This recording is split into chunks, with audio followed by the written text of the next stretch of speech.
different kind of cultures and subcultures, and also being able to understand in your evaluations not only the educational history, the employment history, family history, current medical diseases, genetic disorders, et cetera, et cetera. But everybody should know how to do an assessment on addiction. Whether you're going to be working in a school, or if you're going to be working with the courts, or some of you do, or the hospitals, or whatever. No matter what, you need to be able to do a good drug assessment. So they have the MAST test, and there's a few different instruments they use for screening, but nothing beats a good clinical interview. So one of the things that I think is always an interesting phenomenon is like the image of an addict. What does an addict look like, right? And when I was growing up, people would say, "Oh, those are those people that live under the bridge," and all that kind of stuff. But I think society's become a little bit more educated to that, as far as what it is and the stigma of it. But since we've had the heroin crisis here in the Midwest, it's really kicked up on who's using this drug. The youngest death that I know of was 3 years ago, a 14-year-old kid. Although kind of the faces of heroin, you probably have different kinds of images in your mind. And we also know that prescription drug abuse is generally what is preempted in this. The stats are different depending on what studies you look at, but what still happens is that excitation part of the brain and the frontal cortex gets stimulated. And this is my big argument. I have three big arguments. The first one is any psychoactive substance you put into an adolescent brain is going to change the chemistry and direction of that brain. So, pot's one thing, alcohol's one thing, cocaine's one thing, but to ring that bell the highest, that's going to be your opiates. So, whether it's Vicodin out of grandma's medicine cabinet or Percocet, Lortab, whatever you're talking about, the brain gets a real kick from that. So we're talking about, over food, over sex, over comfort. The brain remembers that feeling.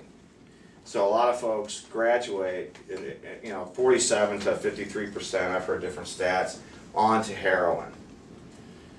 Generally it starts with snorting it first. You might be at a party and drink a couple beers, smoke a couple of doobies, having a good time, and someone says, "Hey, try this." So already your inhibitions are kind of down, and then you're off. And if you have the right kind of brain chemistry or genetic predisposition, some people will take an opiate and they'll be sick for 3 days. They just can't take it. Most of the time, first time people do heroin, they get really sick and they don't really like it. I mean, you hear different kind of stories on it. But what matters is that this part of the brain in the excitation level gets hit really, really hard. So the addiction rate is even increased. Do you understand that? So we know now that addiction is a brain disease. They've been saying that for several years, but now we're getting the physiology, we're getting the tomography through CAT scans, PET scans, where you can see the excitation levels of the brain, and then when it calms down. So that's the place for medication-assisted therapy. All right, so the excitation center is one thing. Any psychoactive substance you use in adolescence before the age of 23 or 25, when that frontal cortex is developing, is going to increase your rate for addiction coupled with your family history. All right, so then the other part of it is the accessibility of product, right? And you hear these different things like, "Oh, it's cheaper than a six-pack," right? There's places you can go and get like 3 doses for about $15. There's kids I know who have been driving in different parts of St. Louis where people pull up next to them, they go, free product, and they throw some buttons in their car, which are just little gelatin capsules. So the price, the accessibility, that it's not like just your marijuana dealer or whatever who's, you know, the guy down the street or something like that.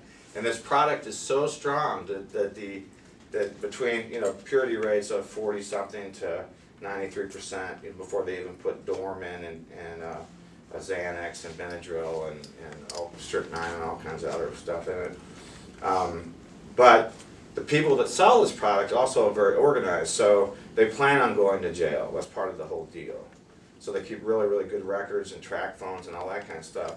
So even when somebody goes into rehab, there'll be someone that will oftentimes go to their house, persons, places, things, right, and say, hey, I got some good stuff. You know, so it's like they keep coming back because your name's on a list with your address, your phone number, and it's a service industry. The Mexican cartel came in and said, okay, you know, we're going to do what Walmart did. We're going to have a quality product for a low price. Right? And I think what they'll do is, it's not going to go away. I mean, that's why we founded STLheroin.com, which is now .org, Marilyn Smashy and I, and we've gone on. So the excitation factor, the accessibility factor, and the price, right? So what do the police do? The police try hard to get the product off the street, right? And you can use your imaginations, etc., to know it's a very difficult thing to do. But as FedEx has come along and UPS and things like that, you know, it's not only in the inner city, which has made this, you know, a real epidemic. It's in the suburbs, you know, where the white people live, right?